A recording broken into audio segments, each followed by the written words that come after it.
बिस्मिल्लाहिर्रहमानिर्रहीम। अस्सलाम वालेकुम स्टूडेंट्स, क्या हाल हैं जी। अल्लाह से दुआ करता हूँ कि आप सब खैरियत से होंगे।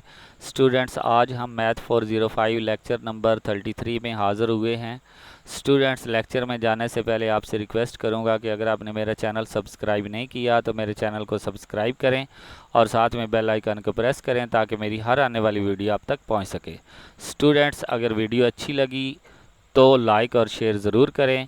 तो चलते हैं अपने लेक्चर की तरफ। हमारा लेक्चर है जी मैथ 405 लेक्चर नंबर 33। आज हमने डिस्कस करना है ओपन सेट के बारे में। Open set in a matrix space. तो सबसे पहले तो डायग्राम पे आएँ, ज़रा देखें। ये हमारे पास एक रेक्टेंगल है। रेक्टेंगल किसको शो कर रही है? एक्स डी को, यानी कि मैट्रिक्स स्पेस को। और ये रेक्टेंगल एक कैपिटल एक्स को शो कर रही है। इसके अंदर हमारे पास एक हमने सेट ए लिया है जो कि कैपिटल एक्स का सबसेट है, ठीक है। अब इस सेट ए के अंदर जितने भी स्मॉल एक्स वाले पॉइंट हैं और उनके स्फेयर हैं, अगर वो तमाम स्फेयर जो हैं वो इस सेट के अंदर रहेंगे तो फिर हम कहेंगे कि ये जो सेट ए है ये क्या होगा? ओपन स्फेयर होगा। फॉर एग्जांपल यहाँ पे देखें, लेट एक्स डी हमारे पास एक मैट्रिक्स स्पेस है और इसके अंदर हमने एक सेट ए लिया जो कि एम्प्टी नहीं है, और ए जो है वो सब सेट है कैपिटल एक्स का। और यहाँ पे एक्स बिलोंग टू किससे कर रहा है? ए से कर रहा है। ये स्मॉल एक्स की बात हो रही है और ये स्मॉल एक्स क्या है? इन स्फीयर का सेंटर है, ठीक है। तो आगे ये भी कह रहे हैं कि there exist r greater than zero, यानी कि इनमें रेडियस जो है वो भी होना चाहिए, चाहे वो ज़ीरो से बड़ा हो, चाहे वो 0.00 समथिंग कुछ भी हो, लेकिन ज़ीरो से बड़ा होना चाहिए। Such that S R centre X belong to A, यानी कि इनके अंदर ऐसे स्फीयर होने चाहिए जो कि सेट ए से बिलोंग करते हों। तो फिर हम कह सकते हैं कि जो सेट ए है वो क्या है? ओपन सेट है, ठीक है। इसके अलावा अगर कोई भी ऐसा स्फीयर जो कि इस सेट की बाउंड्री को टच करे या इस सेट की बाउंड्री से थोड़ा सा भी बाहर चला जाए तो फिर हम कहेंगे कि ये ए जो है ये ओपन सेट नहीं है, ठीक है जी। अब हम यहाँ पे बात करते हैं यूजुअल मैट्रिक्स स्पेस की। तो ये आप x1 माइनस x2 मॉड, आप पीछे बहुत सी एग्जांपल हमने की हैं, तो इनको जब हम सॉल्व करेंगे तो हमारे पास इक्वेशन बन जाएगी x naught minus r less than x less than x naught plus r. यानी कि हमारे x की वैल्यू जो है, ये देखें, ये मैंने मैप बनाया है, ये मैंने एक रियल लाइन ली है। यहाँ पे हमारे पास x प्लस आर है और यहाँ पे हमारे पास x नॉट माइनस आर है। तो यहाँ पे हमारे पास x नॉट है, ठीक है। अब ये दोनों पॉइंट्स जो हैं इनके यहाँ पे इस एरिया में कोई भी पॉइंट हम लेंगे तो वो क्या होगा? ओपन सेट होगा। लेकिन जैसे ही इनको क्रॉस करके इस साइड पे आएंगे तो वो हमारा, या इस साइड पे जाएंगे तो वो हमारा ओपन सेट नहीं होगा, बल्कि हम आर और माइनस आर को भी इंक्लूड नहीं करेंगे। ये हमारे पास आर है और ये हमारे पास माइनस आर है, इसको भी हम इंक्लूड नहीं करेंगे, ठीक है।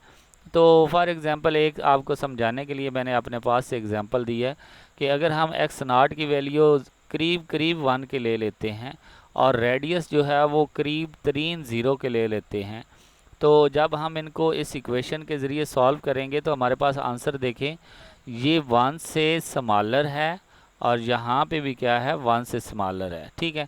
यानी कि ये जो x की वैल्यू है ये हमारे पास 0 और 1 के दरमियान में आ रही है। अगर ये वैल्यू जो है ये 0 और 1 के दरमियान में आ रही है तो हम कह सकते हैं कि ये वाला जो हमारे पास सेट आया है ये सब सेट किसका है? इस इंटरवल का है, यानी कि 0 और 1 का जो हमें इंटरवल दिया हुआ है उसका सबसेट है, ठीक है।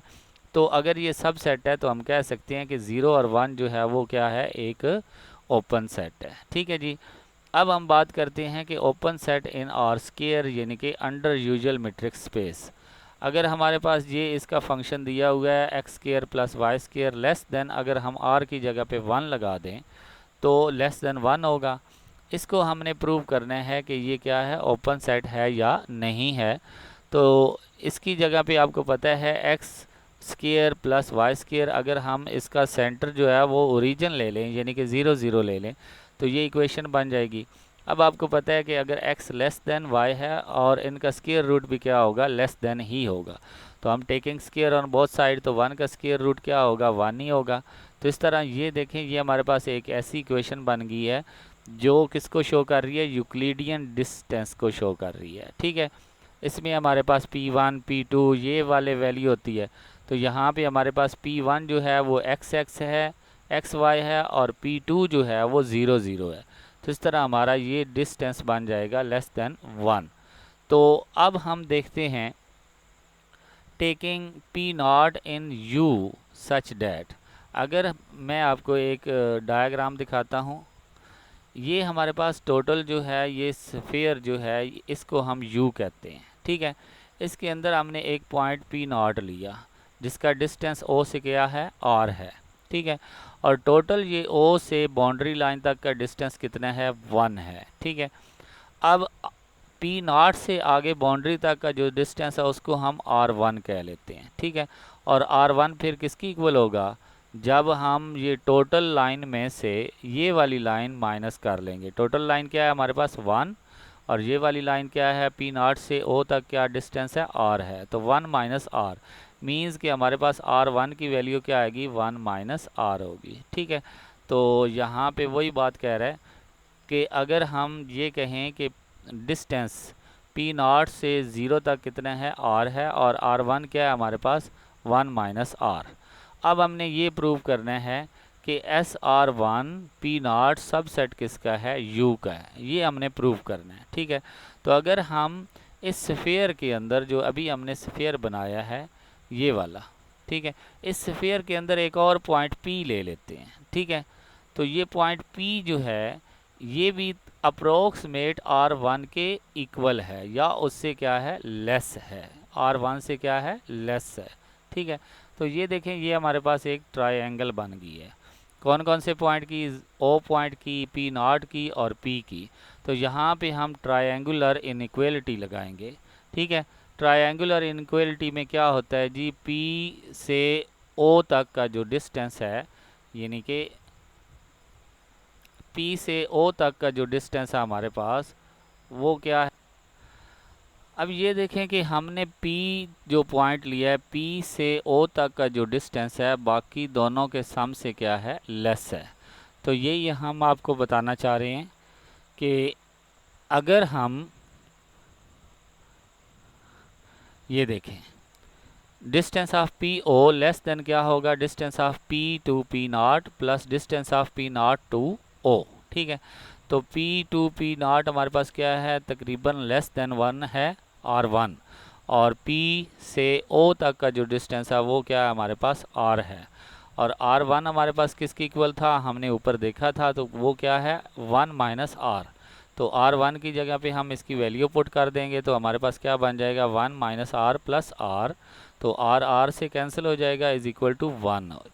इसका मतलब डिस्टेंस ऑफ PO जो है वो भी क्या है, लेस देन 1 है। ठीक है, तो इसका मतलब ये हुआ कि अगर ये डिस्टेंस भी लेस देन 1 है तो यहाँ पे हम कह सकते हैं कि जो P है वो किससे बिलोंग कर रहा है, U से बिलोंग कर रहा है। ठीक है, तो अगर हम 1 और 2 को देखें, P बिलोंग टू कर रहा है, स्फीयर से भी कर रहा है, स्मॉल स्फीयर से, यानी कि ये वाला जो स्फीयर है इसके अंदर भी मौजूद है, और P जो है वो U से भी बिलोंग कर रहा है। तो दोनों को जब हम कंबाइन करेंगे तो हम कहेंगे कि ये जो SR1 P0 स्फीयर है ये सबसेट किसका है, U का है। अगर ये सबसेट U का है तो फिर हम कह सकते हैं कि U के अंदर जितने भी पॉइंट होंगे वो क्या होंगे, सबसेट होंगे U के। ठीक है, तो फिर हम कह सकते हैं कि U is a open set. ठीक है, अब हम क्लोपन थ्योरम की बात करते हैं। वो कह रहा है कि in a metric space XD the empty set phi and the full set X are open set. Means के ये हमारे पास जो ट्रायंगल है, ये रेक्टेंगल है, ये पूरा X जो है ये भी एक ओपन सेट है, और एम्प्टी सेट जो होता है यानी कि फाई जो होती है वो भी क्या है, एक ओपन सेट है। तो केस 1 में बात करेंगे कि एम्प्टी सेट जो है वो ओपन है या नहीं है। तो इसको हम कह सकते हैं कि ये फॉर एग्जांपल मैं कह लेता हूँ लेट 5 जो है वो एक एम्प्टी सेट नहीं है। अगर ये 5 जो है वो एम्प्टी सेट नहीं है, देयर एग्जिस्ट अ पॉइंट, इसके अंदर एक पॉइंट है, यानी कि x जो है वो इससे बिलोंग कर रहा है, और इसका जो रेडियस है वो ग्रेटर देन ज़ीरो है, तो फिर ये भी होना चाहिए कि ये जो इसका स्फीयर बन रहा है वो भी इससे बिलोंग करना चाहिए, लेकिन ये स्फीयर इससे बिलोंग नहीं कर रहा।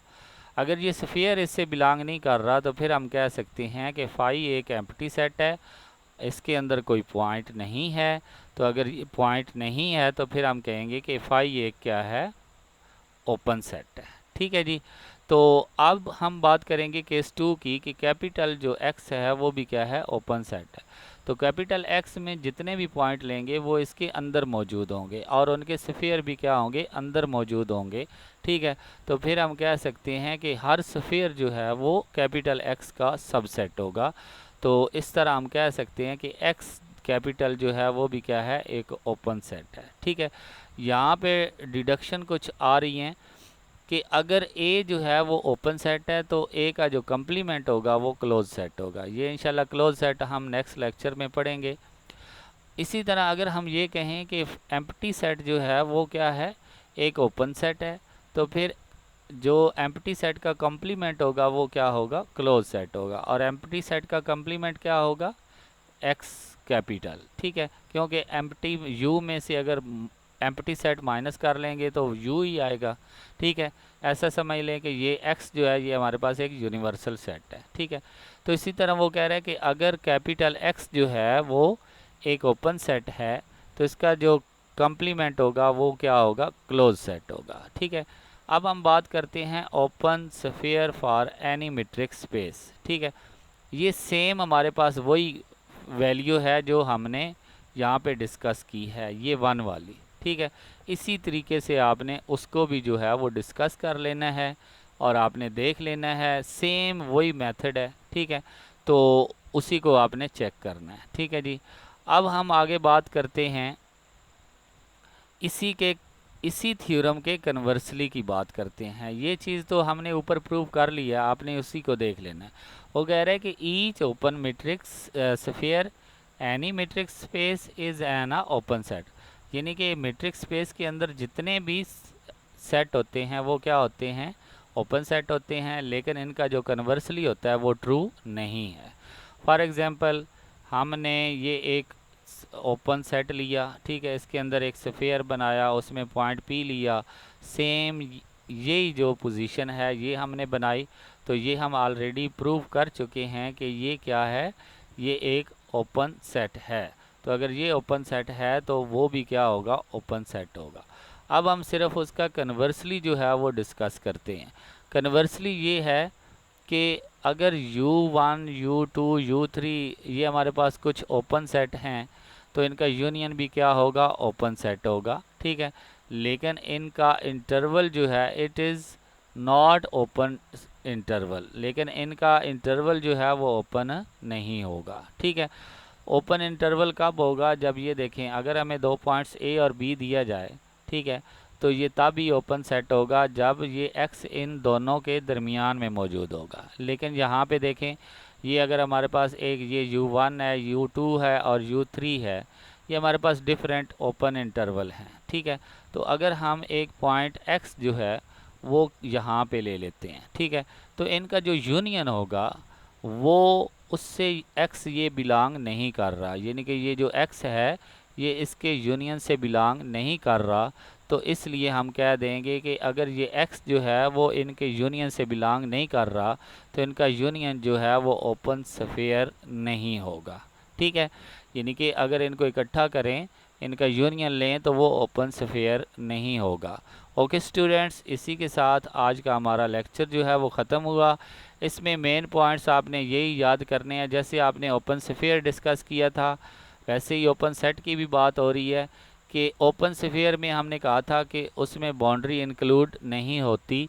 तो ओपन सेट में भी कुछ यही है कि तमाम स्फीयर उस सेट के अंदर मौजूद होने चाहिए। अगर कोई भी स्फीयर जो है वो उसके अंदर से थोड़ा सा भी बाहर आ गया तो उसका मतलब वो ओपन सेट नहीं होगा। यही हमने आज डिस्कस करना था। तो स्टूडेंट्स इंशाल्लाह नेक्स्ट लेक्चर नंबर 34 में कुछ और मज़ीद चीज़ें लाएंगे। तब तक के लिए इजाज़त दें। अल्लाह हाफिज़।